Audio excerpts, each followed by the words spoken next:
saw two videos that prompted me to make this video. The first one was of an African American woman who was showing the statistics of the what should I call it? The voter statistics in terms of the breakdown of men versus women who voted for Donald Trump versus Kamala Harris, and the race, black women, Hispanic, blah blah blah, and of course the the chart that she shows, um, it has black women or African American women like majority voted for Kamala Harris. I'm thinking like somewhere about 97%. I don't remember what the exact percentage was, but it's like pretty much all of the black women in America voted for Kamala Harris. And her, the substance of the video, or the substance of her argument, was that you voted for this. That's basically what she was saying. Then I saw another video by another black man who it didn't sound American to me. It sounded Caribbean. I don't think he's from Jamaica, but the video was about Jamaica. And he was warning us that Trump is going to do the same thing to Jamaica that he did to Venezuela, because now he's saying that we have drug boats. I haven't seen that news, but then again, I'm not keeping up with the news. But he's saying, Trump is now saying that we have boats with drugs out in the waters, right?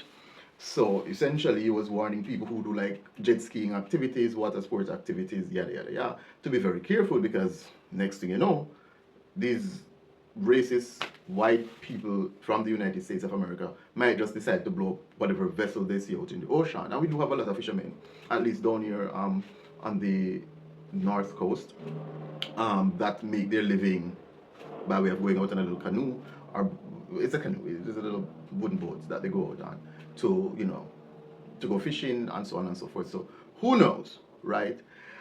And there was a comment, or there were comments under the video where, people were like, majority of Jamaicans were in support of Trump, right? So, they, even though they could, and even though they couldn't vote, but they were happy when Trump won. And I saw one commenter saying, is he going to offer us the 1 million US like Greenland? Because if that's the case, he ain't got no problem, right?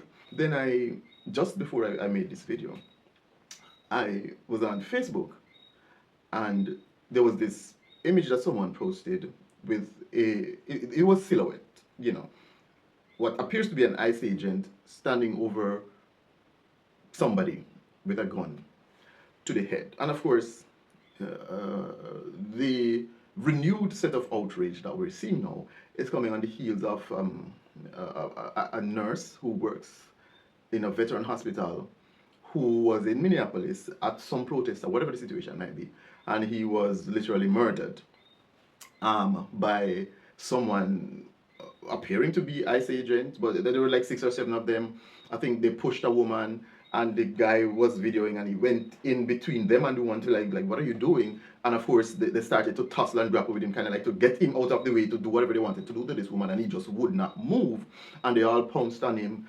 I guess they figured he had a gun or something. They took the gun from him, and then they killed him, right? And of course, Kristi Noem, I think she's the secretary of the Department of Homeland Security, came out and like he was a violent whatever, and he went there with how many guns and magazines and he was aggressive and whatever the case might be, and I guess tried to kill these ICE agents, and they shot him. And we were looking at the video and like, girl, what video did you watch?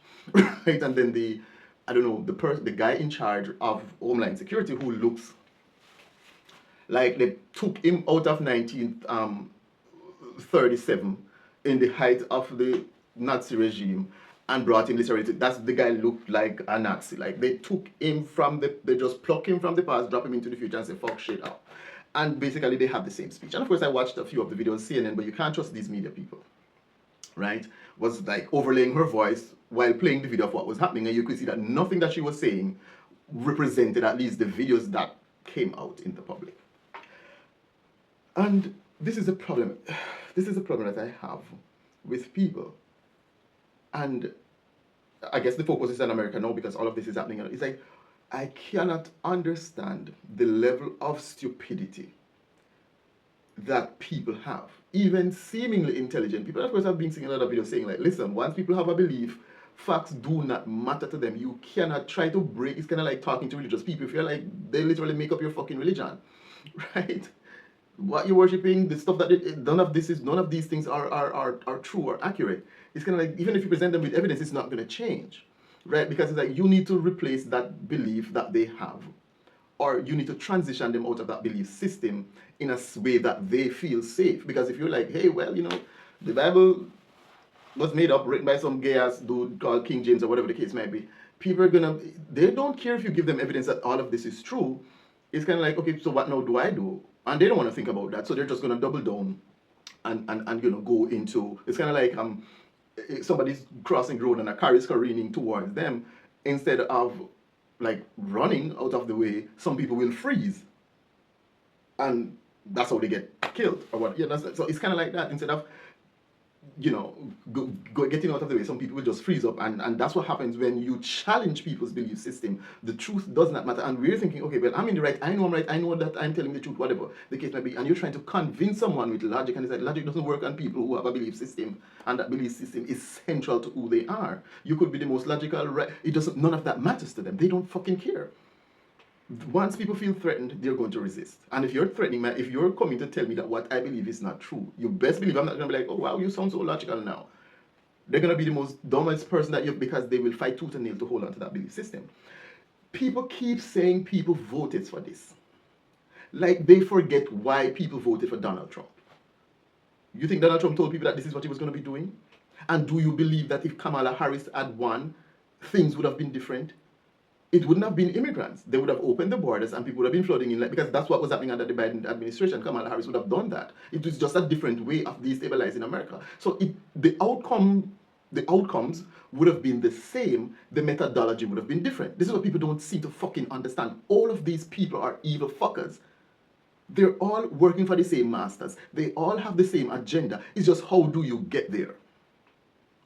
We seem to forget that under Biden and Kamala Harris, they had this disinformation governance board or ministry of truth that they were wanting. And Kamala Harris was saying we need to go on social media and censor what people are saying, because we can't have people out there saying whatever the hell they want. She was pushing the LGBT, the transgender fuckery, where, if you identify as a female, as a man, you can go into a female bathroom or you can play. People think like these are the things why people shifted to Trump, because Trump was like, I'll bring normalcy back. Your girl child can feel safe in the bathroom when I get back into power, because all this gender nonsense is going to stop, which it has stopped.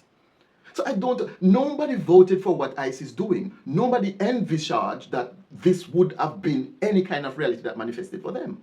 So I don't understand what it is about that people don't get. You need to understand that there are different reasons why people vote. There are different reasons why people support somebody. And because people are still brainwashing to thinking that your vote matters, because, oh, well, the midterms are coming up, blah, blah, blah. Okay, but I guess in this setting, the vote would matter, because you would just vote out all the Republicans. That's just as simple. But it would just change it to the other side, who's going to carry out the same agenda, just a different way.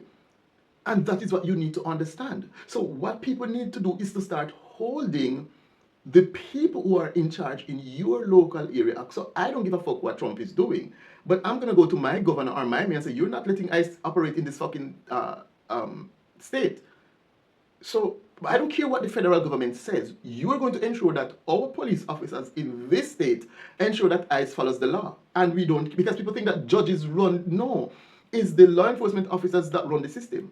If a judge issues a warrant and the sheriff decides that I am not going to attend that warrant, there's nothing that they can do, because who is enforcing the law? If the chief of police says we're not doing this shit, what do you think is going to happen? Absolutely nothing. There is the power of the judge does not come from the Constitution. It comes from the people who are carrying out the orders of the judge. That's it. And people don't understand that the sheriff has more power than a judge, because it's the sheriff that is enforcing the law. And so if you're in the courtroom and the judge is violating, you can have the judge arrested. But a lot of people don't know this. Kamala Harris is no different from Donald Trump. She would have gotten in that fucking position if she wasn't as evil as the rest of these fuckers. Like, what is wrong with people? We're still fighting among, oh, well, you all voted for this. Like, fucking seriously? Like, how dumb can we be? And then we wonder why the world keeps descending into anarchy and chaos. And then you can't even blame Donald Trump either or the system, because it's like, if the government suspends the constitution and suspends law, and you go out and you start raping and killing and stealing, is that a government problem? Is that a you problem? What do you think is going to happen if my government is like, oh, well, the Jamaican laws are currently suspended and people can live as they please? I'm not going to go out there to hurt people, because I'm not a violent person, I'm not an evil person, I'm not a fucking criminal. So nothing is going to change for me. I will just another day. Oh, well. Nothing is going to change for me. My moral compass does not disappear because the law says, okay, well, you can do whatever you want. So the fact that you have these people going into ICE to go around and terrorize and kill people, these are the evil monsters that you have living in your country. These are the people who are your sons and your husbands and your nephews and your uncles and whatever the case might be. These are people who are among you, because at the end of the day, of course the government can do whatever it wants, but how they carry out their duty is on them. And they're going out here snatching people and killing people and lying about it. This is who they are. This is who these people are. And we keep forgetting that at the core, most people are fucking NPCs who will just do whatever they're told to do. You understand? The Milgram experiment is there, and I think we have used that one so many during COVID. We use the Milgram experiment. We use the Milgram, like, people will do whatever figures in authority tell them to do. Because we keep forgetting that a lot of people are not people, they're fucking automatons. They're NPCs. Just moving with the flow and on jetsam. And so anybody can direct them to do the most evil stuff. And because they can now outsource their actions to some authority figure to say, oh, well, I'm just doing my job. Because we're sitting here and we're, just like how people are saying, oh, well, then we had this thing with Germany. We're just going to assume that the Holocaust thing, we're not going to go down that rabbit hole about whether or not 6 million Jews died, but whatever. Right? This is the story that they fucking told us. And everybody's sitting here wondering, so where were the German people? How the fuck did y'all sit down and allow this to happen? And here we are now in 2026. And the same shit is happening. And now we understand why it happened. Because people are fucking dumb, people are stupid, and people are selfish, and most people don't fucking care. And then the situation is set up where, well, I'm just trying to get by. I ain't got no time to worry about some niggas getting killed. Because I can barely afford to cover the rent. So I don't have time to worry about what's going on in the news. We are back in 1930. This is, Hitler's regime coming into being, because people think that, fascism or whatever it is that was Hitler's thing, it's just one day we had Hitler. That's not how it works. It's gradually, you orchestrate events to take away people's rights, and then next thing you know, wait a minute, we have no fucking rights. And we are living in the Third Reich. How did we get here? Because every time they came, they bombed the Twin Tower deliberately, and next thing you know, you're going to the airport, and the only thing left for them to look up in your batty world. And we just go along with it. So they keep taking, and because we are so concerned with being safe, that we don't care about what they're doing to us in the process of making us safe. This is not about Donald Trump. This is about our complete, I don't know the apathy that we have. We are not participating in the governance of our country. We just allow we put these people in power, and we assume that they're moral and upright standing citizens because whatever, and we allow them to do whatever the fuck they want, because they must know, there are laws there to protect us. These are the people making the law. We saw what happened during COVID. The regular security guard at the store, when he had that power, how he behaved. And he didn't have a fucking gun. Did we not witness the ordinary people who were now given this power to say, hey, you can't come in here without a mask, how they behaved? Did they behave like human beings? No, they did not. I have had those experiences here in Jamaica with just regular security. And there are places to this day that I don't go. I had a regular barber, and I told them, I'm not coming back in here. I'm not coming back in here, because there's no way, you can't lose your humanity. This is your Rosa Parks moment, if that shit was real, where you're like, I'm not going to the back of no fucking bus. Why should I go to the back of the bus and see it available here? What's the difference? I'm paying the same fare. And people don't seem to understand, and we glorify what our heroes did. And we don't understand that, but this is our moment. We are going backwards. We're going back to the days when we have no fucking rights. And it is our time to be the heroes. It is our time to be the heroes. And the good thing about it is that we ain't got to put our lives on the line. It is so weird. We don't have to put our lives on yet. It's not there yet. It is our time to stand up and say enough is enough. When they're asking you for you to, oh, you're going to the airport and then they're asking for all of this bullshit, everybody's like, we're not doing it. It is our lives. We will assume the risk. Fuck you. I'm not letting you take my biometric data and scan a fucking eye and scan everything and do all of this bullshit. Because we know the Americans bomb those fucking towers. Not no fucking terrorists. But you did it so you could take our rights, so you could surveil us, so you could get data on us for whatever the fuck you're planning to do in the future. We're not stupid, but we are. Because people just go along with whatever is happening. And then they blame the other side. You voted for this, you voted for this, you voted. Nobody voted for what Trump is fucking doing. Why are we fighting amongst ourselves when we are not the problem? Trump is not the problem, the system is the problem. And you don't fight Trump because you can't. You fight the people who you voted for. You tell them you get your ass into parliament and you sponsor some bill to stop this bullshit. To defund the ICE or whatever the case might be. That's where it starts. Because if Kamala Harris was there, yes, we wouldn't have the ICE situation, but we'd have a border crisis situation. They probably wouldn't be fighting with Greenland. Well, they probably would still be doing the shit, but you just wouldn't know about it. But you would have had a war on social media and people speaking the truth and speaking truth to power. That has not happened with Trump. You know, we can still talk now, even though if you speak out against him, then that's a different story. But we tend to forget why people voted for Trump in the first place, because of the madness that was happening under Biden. And now Trump is doing madness, and we're going to vote him back. The Democrats were going to start some other sort of madness, and then we're going to vote him back the Republic. And the cycle continues because we're so fucking dumb to realize that it's two sides of the same goddamn coin.